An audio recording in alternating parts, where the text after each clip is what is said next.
What's up, everyone? Welcome to another UFC Quick Picks here on the Mayo Media Network. We have UFC Noche this weekend. Alexa Grasso versus Valentina Shevchenko in the main event. 11 fights on the slate. Should be a pretty exciting card. I think there's going to be a lot of fun fights, a lot of big scores on DraftKings. As usual, I'm going to give you my favorite cash game play, tournament play, salary play, and a matchup I like from a DraftKings perspective.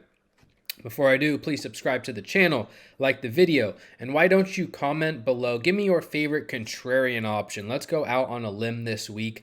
I think the ownership is going to be pretty condensed in a few places, and being unique is going to help make you stand out from the field if you can hit on the correct fighter. I'll give you at least one that I like in this grouping, but I am looking to be a little bit more contrarian this week, so curious to hear what you all have to say.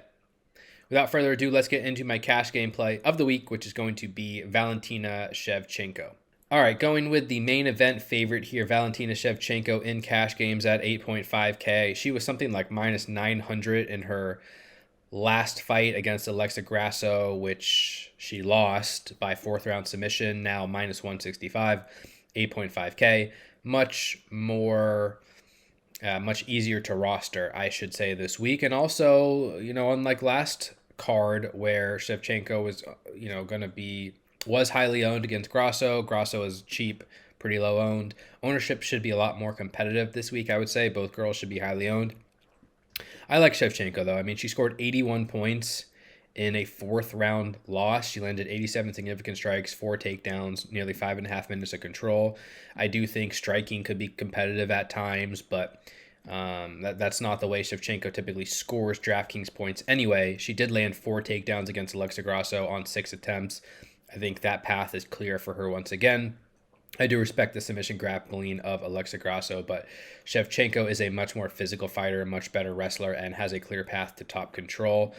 At 8.5K, I mean, she doesn't have to score 120 points to pay off in cash games, and I just think any sort of victory in 5 rounds is going to be worth it at this price tag. Even a loss, I mean, 81 points at 8.5K is not the worst thing in the world, so I think her wrestling and control time gives Shevchenko significant floor and ceiling in this matchup. I like the price tag. Very strong cash game option and tournament option on this week's card. Moving on to my tournament play of the week, I'm going to give out a hopefully contrarian target here with Lupi Godinez at 9.4K. And the reason I think she's going to be contrarian is the price tag. It's hard to pay up this week at all. The bottom tier of underdogs is just disastrous. And then Godinez is priced right between Raul Rosas Jr. and Charlie Campbell, who have insanely strong inside distance lines. Rosas is like minus 190 to win in round 1.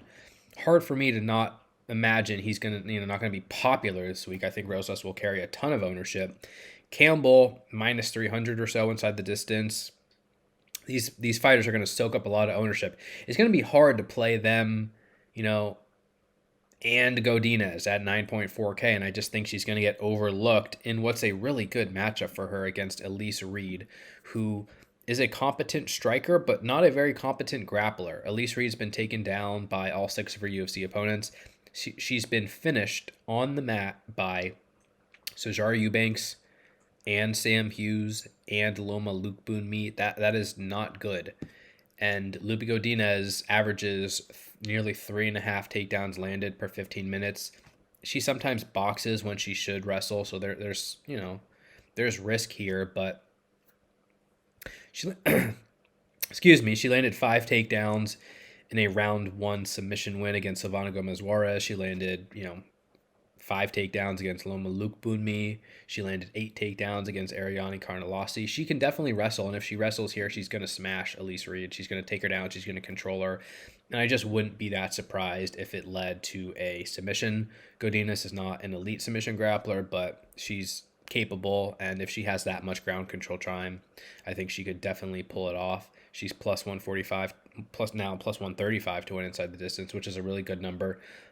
If she's going to be chalky, then this is a different conversation, but I just think she's going to be overlooked at this price tag. I really like her floor and ceiling in a wrestling dominant win. Definitely a contrarian option I am looking to pivot toward this week in tournaments. All right, moving on to my salary play of the week. I am going to give out Jasmine Jasudavicius at 8K. I don't feel comfortable giving out a cheap 7K or 6K option. I'm going to sprinkle a lot of them in. I'm going to play Yagos, Nelson, Fremd, some Alex Reyes. The upper 7K range makes sense too. It's just they're big underdogs. They're not talented fighters, most of them. I think most of them are going to lose. It's really hard for me to recommend investing in any of them.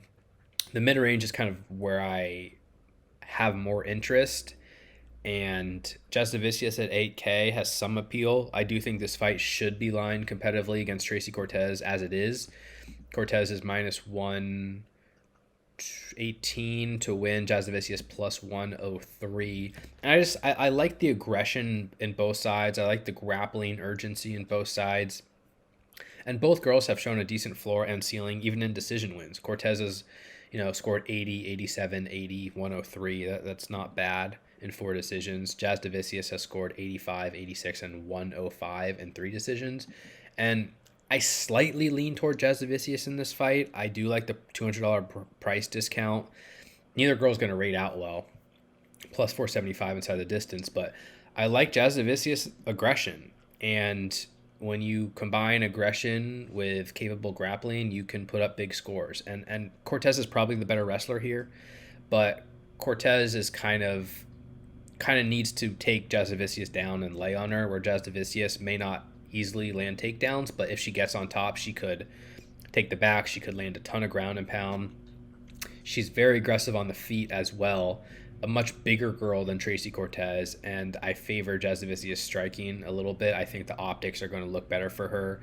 And, I'm not going heavy on Jasudavicius at 8K. I also like Kevin Holland right below her at 7.9K, but Jasudavicius at 8K, I think, has a solid floor and ceiling in a win. She's put up mid-80s to 100 points in her 3 decision wins. She doesn't need a finish. She's going to want to grapple here. Cortez just got taken down 3 times by Melissa Gatto. Cortez isn't a strong distance striker, so I think Jasudavicius is more than capable of winning this fight, more than capable of exceeding value at this price tag, and I'm willing to buy into this matchup a little bit on DraftKings, and I will lean toward the Jasudavicius side. All right, my matchup of the week here is going to be none other than Edgar Chairez versus Daniel da Silva Lacerda.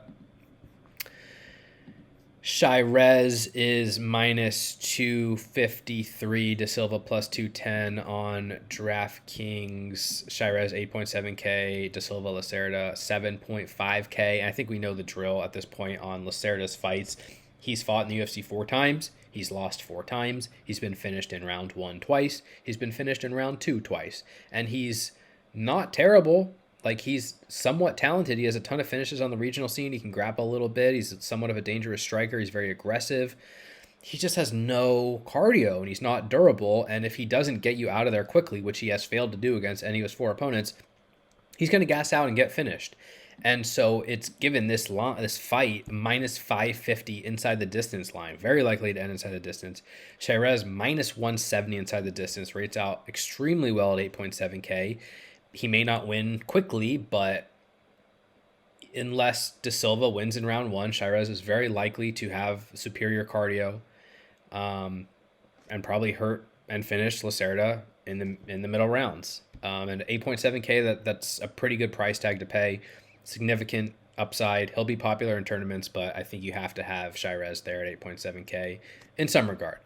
Lacerda at 7.5K. Again, this slate for underdogs is really bad.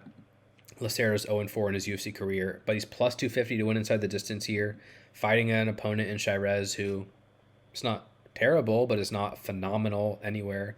Kind of a weak defensive wrestler. So Lacerda has some matchup upside, and then we just know that if Lacerda wins, it's going to come early. So that gives him a really high fantasy ceiling, 7.5K. He'll get some ownership, but I think people will obviously be scared away by his 0-4 record, and he's not going to be chalk at 7.5K. This is just a really good matchup to target, one that's really likely to end inside the distance, and one you should have moderate exposure to. All right, guys, that's going to do it for this week's UFC Quick Picks. Thank you so much for the support. You can go follow me on Twitter, BrettAthlete, dailyfanmma.com for all your DraftKings breakdowns needs. Best of luck this week in your contest. Take care, everyone. Stay safe, and we will talk to you soon. Peace.